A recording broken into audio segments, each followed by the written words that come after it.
Greetings from Indian Society of Anesthesiologists, Andhra Pradesh State Organizers. Welcome to the program of Postgraduate Impact 2021. 2021. This is basically aimed to benefit the exam going postgraduate students who are likely to appear next week for their Viva and practical examination. Students, you will have definitely long case and short case. And few short cases can be taken up or presented to you or given to you as a long case. And what you assume to be long case could be presented to you, given to you as a short case. So don't be surprised. I am Colonel Pradeep Pendiala, Professor of Anesthesiology from Ashram Medical College, Eluru city of Andhra Pradesh, India. I wish you all the best of luck. I'm sure you'll pass with flying colors.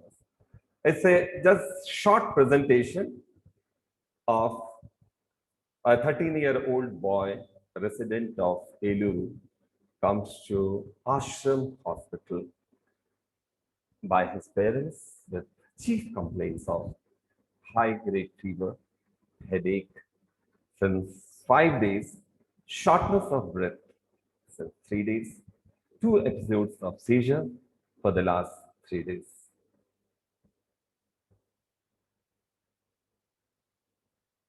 Now, history of the present illness.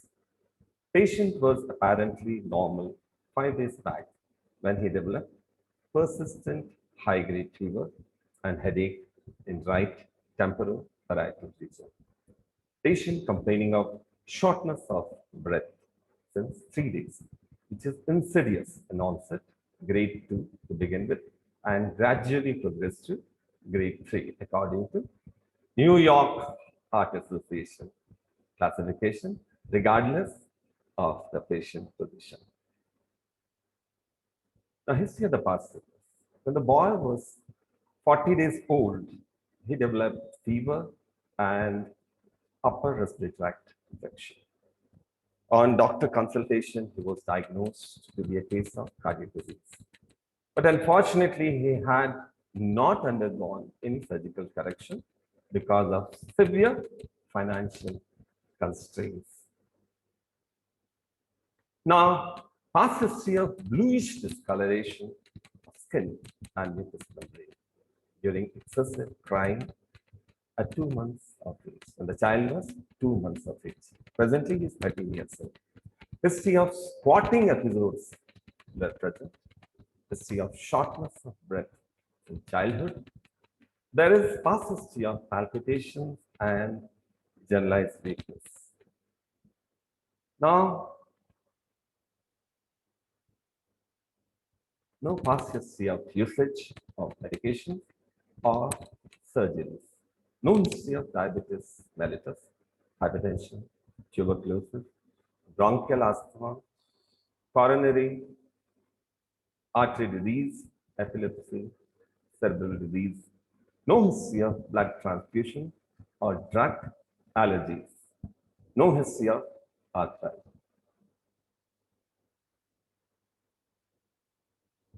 Birth history, born out of non-consanguineous marriage, first in the birth order, full term normal vaginal delivery with no antenatal, natal, postnatal adverse events.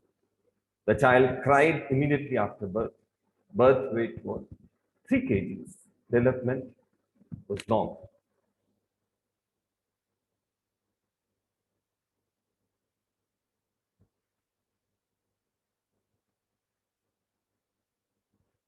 Attained milestones of development according to age.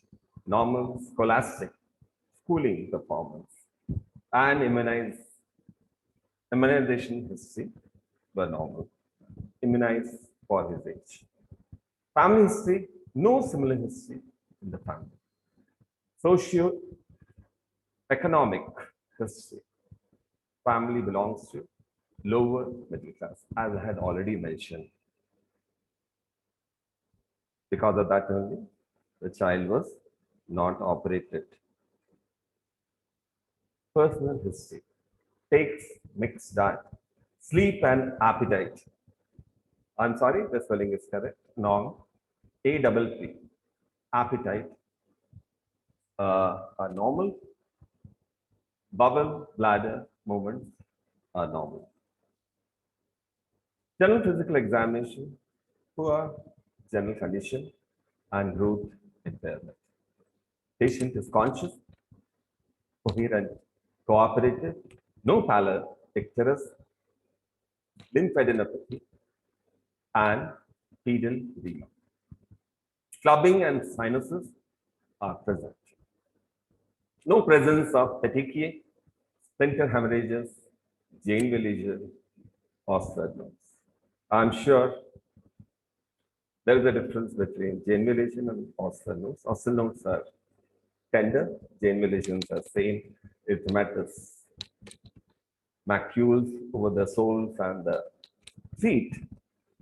Janeway lesions are painless, non-tender, Osternodes are tender. So, no presence of petechiae, sphincter hemorrhages, Janeway lesions or Osternodes in the case infected endocarditis. Vital signs, temperature 101 degrees Fahrenheit, pulse rate 110 per minute, blood pressure recorded was 100 oblique slash 70 mm mercury. Respiratory rate 20 per minute, SpO2 85 to 90 on rumen. Airway examination, inter-incisor distance was found to be more than 3 finger breadth. Thyromental distance are more than 6 centimeters. Neck movements normal. Mallampati grade 1. No loose protruding teeth or artificial denture. Trachea appears to be in midline and spine found to be normal. Systemic examination, serious cardiovascular system. On inspection, chest is bilaterally symmetrical, moves equally with respiration. Trachea appears to be in midline, apical impulse seen in left fifth intercostal space in mid-clavicular line. On palpation, inspectory findings are confirmed. Apical impulse is palpated in the left fifth intercostal space within mid-clavicular line.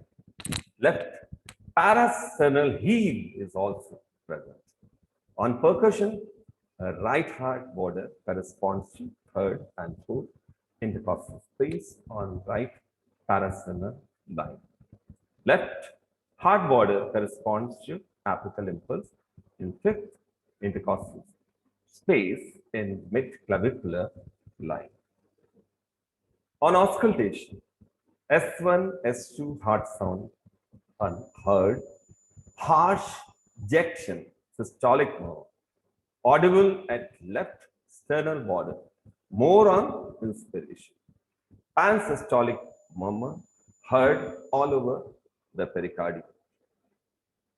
Respiratory system, trachea appears to be in midline. Chest is bilaterally symmetrical and moves equally with respiration. Bilateral normal vesicular breath sounds are heard. No wheeze, crepitation.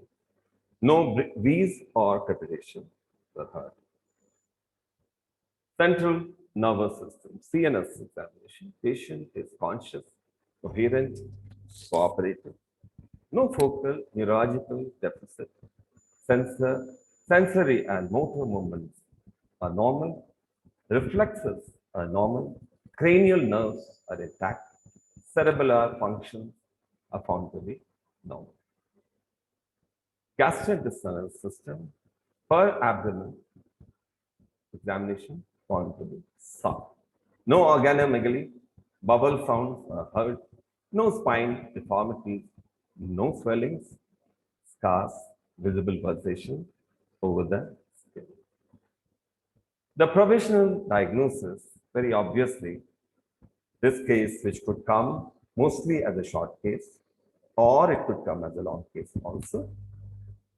This case probably, seeing the history and the clinical examination, all the details which you mentioned, this case probably had a past history of cyanotic congenital heart disease. Cyanotic congenital heart disease with recent development of complication with cerebral abscess. So this is it. So thank you for patient listening. But let me tell you, very interesting thing. The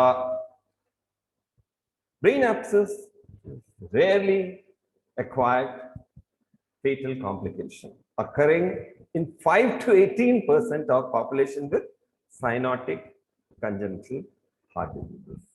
That's it. Among the congenital heart disease patients, it can occur, brain abscess can occur in 5 to 18% of population, although it is a rarely occurring thing. Cyanotic heart diseases are associated, you're all well aware, with right to left shunt, with which bypasses pulmonary circulation and results in tissue hypoxia and cyanosis. The most common cyanotic congenital anomaly seen is tetralogy of Fallot. I'm sure you know that. Tetralogy of Fallot is the most commonly occurring anomaly among the cyanotic congenital heart diseases. So, what is it? And let's know a little more about tetralogy of Fallot.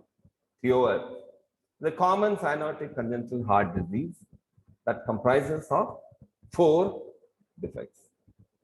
Tetralogy means 4. Cyanotic congenital, obviously 4 defects. Firstly, ventricular septal defect, hypertrophy of right ventricle. Thirdly, overriding of aorta, and last, the 4th factor is ventricular outflow tract obstruction of the right ventricular outflow tract. And brain abscess is relatively unusual, potentially life-threatening. It's an infection of the brain parenchyma, which can occur, as I had mentioned, 5 to 18% of the population with cyanotic congenital heart disease. The main, among the congenital heart disease, not among the 5 to 18% of the population of congenital heart diseases, you may find it. The main predisposing factors are chronic hypoxia resulting in polycythemia, hyperviscosity, and poor host immunity. It frequently presents with headache, as it has come in this patient, fever, seizures, changes in the mental status, focal neurological deficits, nausea, and vomiting. So these are the features. Now we have to discuss the various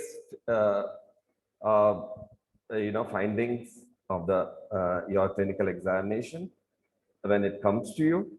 As I had mentioned, it can come as a short case or as a long case.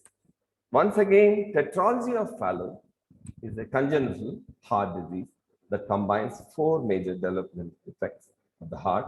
Such defects with an underlying right to left-sided shunt present with cyanosis early in the childhood. Thus, alternatively, it's also known as cyanotic heart disease. The complications of untreated TOF, such as happened in this particular case.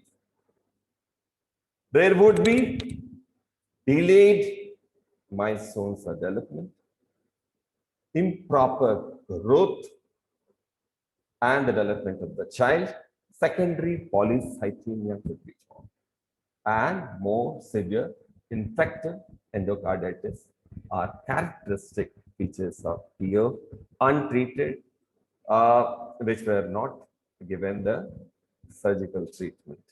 And they can have, as I mentioned, severe infective endocarditis. However, albeit severe complications, brain abscess has also been reported as it has happened here. So cerebral abscess generally thought of an disease which is infectious and it normally occurs in developing countries like India. I don't know whether should I include India as developing countries, fast growing, but definitely Bangladesh, Pakistan, Nepal, all those developing countries.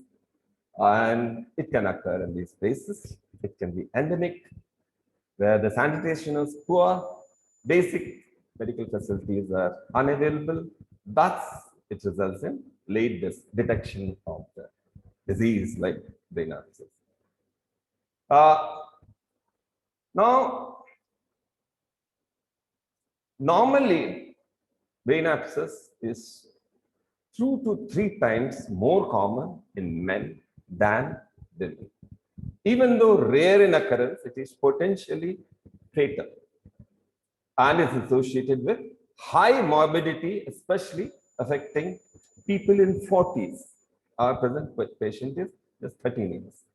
Generally, cerebral abscesses in cyanotic congenital heart disease patients are attributed to infection by non-hemolytic streptococci. Streptococcus milleri being the most common cause in particular, causing brain abscess. And as I had mentioned, considering the fact that the brain abscess complicates uncorrected cyanotic congenital heart diseases, physicians must hold high index of suspicion for potentially dealing with case of cyanotic, when they potentially deal with a case of cyanotic congenital heart disease related brain abscess, to avoid unnecessary delay in diagnosis and management.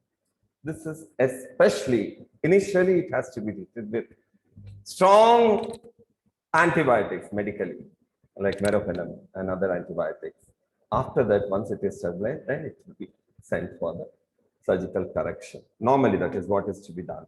This is especially important since brain abscess itself continues to be a challenge to the medical world despite the introduction of updated diagnostic radiological procedures, newer and more effective antibiotic regimen, and better neurological technique. Despite all this happens as in this case.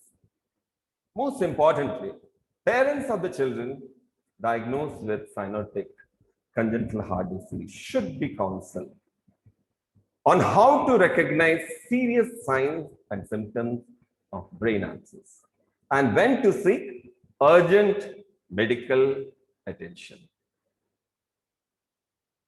Thank you for patient listening. I wish you all a very successful Viva and practical. Thank you for patient listening.